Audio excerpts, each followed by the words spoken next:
I'm Boston 2%, author of Fire and Ice, the Meth Bible, and I'm chatting with Staxx.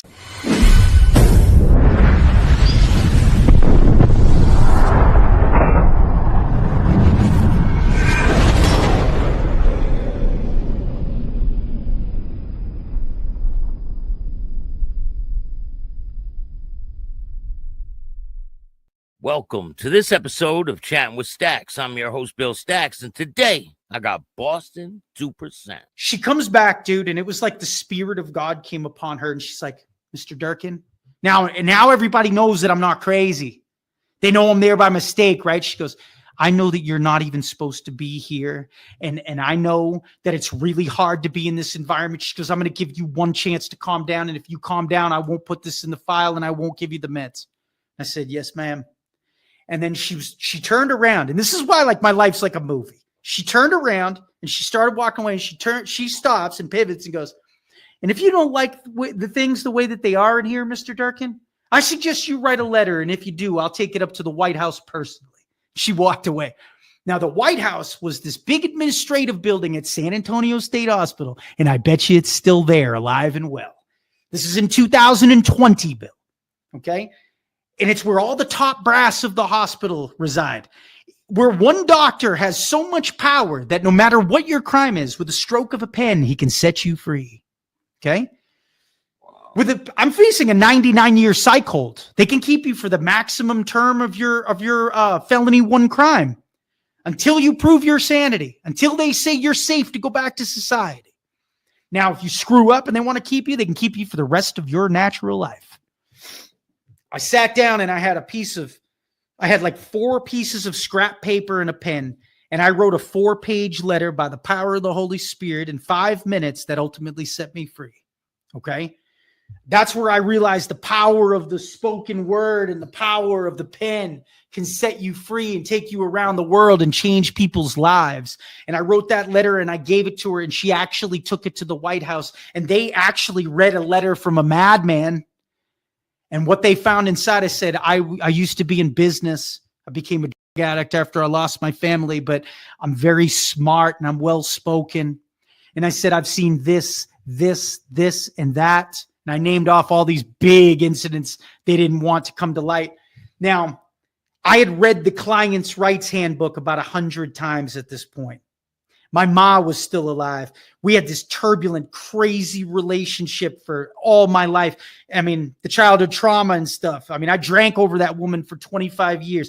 God made it so that she was the only human being on earth that was walking through my incarceration with me. And we fell into this beautiful friendship and restored everything. My mom was really mentally ill too, but the way that she could, we restored everything. And she was sending me money and huge care packages full of chocolates and chips and everything, because it's different than prison in there, right? Yeah. So what did I have? I had money, right? I had money. He was advocating for you on the outside, right? There was nothing she could do. I was trapped. This was on me. I was like, Lord, I prayed to Jesus Christ. I said, this is me and you against this evil, corrupt state hospital system. And I said, by the power, I saw what you just did in a courtroom. He literally went before me and defeated the state of Texas in an armed robbery case where they had me on camera.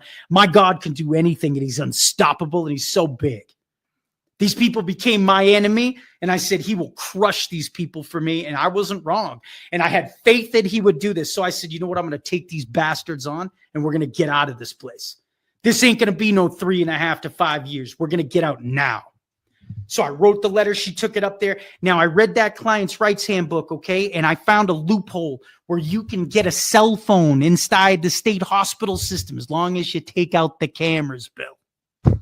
So I had my little Irish ma in Myrtle Beach go down and send one in, and it was in my chart and it was in my file, and they kept the charger behind the nurse's station, and I would just go up and have them charge it. Now I had Facebook, I had Google, I had YouTube, I had a phone. I just couldn't like video call, but I had access to the outside world. So I had a voice all of a sudden. Big mistake. I guarantee you can't have one now. because that was the tool that set me free. See, God will bring you everything you need when he has you on a mission. But I was walking through these doors, right? Like that letter I wrote it caused pandemonium. There was a secret meeting up at the White House, and all of a sudden the hospital's in a panic and they start moving me around because the Crockett unit was violent. They're like, Durkin, you're moving. And the techs really liked me. They knew they would feed you all this information, right? So the guy's like, listen, we're moving you to Fannin. Now that's an all male unit with nothing but murderers. And I thought it was a punishment for the letter. In reality, that unit had less occurrences than anything. I had to do 6 months in San Antonio State Hospital before they could legally release me into the public. But that letter ultimately was what set me free. They were like, get this guy out of here. He's got a phone. He's got all these like terrible things that are happening. They were building by chance, and I mean by God, a $350 million addition to the hospital on the same property, funded by the police department's University of Texas. I was Googling and finding it out. I mean, you would have wrecked all of it if you exposed all this corruption. The press. The bad press. So I became a champion for the people. I saw all of this crime that was happening to these mentally challenged people. There was a involving a very evil man who was so evil. He was a little old black man. He had an ankle monitor on inside. He was a super villain.